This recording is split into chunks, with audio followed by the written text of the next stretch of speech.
YCP అధినేత మాజీ CM Jaganmohan Reddy హైదరాబాద్కు రాబోతున్నారు. గడిచిన 4-5 రోజులుగా సోషల్ మీడియాలో విస్తృతంగా జరుగుతున్న చర్చ. కొన్ని ప్రధానమైన మీడియా సంస్థల్లో కూడా దీనికి సంబంధించి వార్తలు వస్తున్నాయి. జగన్మోహన్ రెడ్డి హైదరాబాద్ రాబోతున్నారు, హైదరాబాద్ మకా మార్చబోతున్నారు, హైదరాబాద్లోనే ఉండబోతున్నారు, ఇటువంటి వార్తలు. జగన్మోహన్ రెడ్డి హైదరాబాద్ వస్తే కూడా అంత పెద్ద చర్చ ఎందుకు అవుతోంది?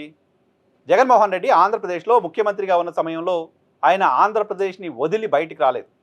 వీకెండ్స్ అయినా, మంత్ ఎండ్స్ అయినా, ఇయర్ ఎండ్స్ అయినా ఆంధ్రప్రదేశ్ రాష్ట్రంలోనే ఉన్నారు తప్ప ఆంధ్రప్రదేశ్ రాష్ట్రాన్ని వదిలి బయటికి రాలేదు. కూతుర్లని కలవడం కోసం లండన్ వెళ్ళడం మినహా, 1-2 సందర్భాల్లో ఢిల్లీ వెళ్ళడం మినహా ఆంధ్రప్రదేశ్ రాష్ట్రాన్ని వదిలి జగన్మోహన్ రెడ్డి ఉన్నది లేదు. సో అధికారం కోల్పోయిన తర్వాత ఆయన ప్రతి వారాంతంలో బెంగళూరుకి వెళ్తున్నారు. ఓ 2-3 రోజుల పాటు బెంగళూరులో ఉంటున్నారు, ఆ తర్వాత విజయవాడకు వస్తున్నారు. ఈ సందర్భంగా జగన్మోహన్ రెడ్డి విమర్శలు ఎదుర్కొంటున్నారు కూటమి సర్కారు వైపు నుంచి.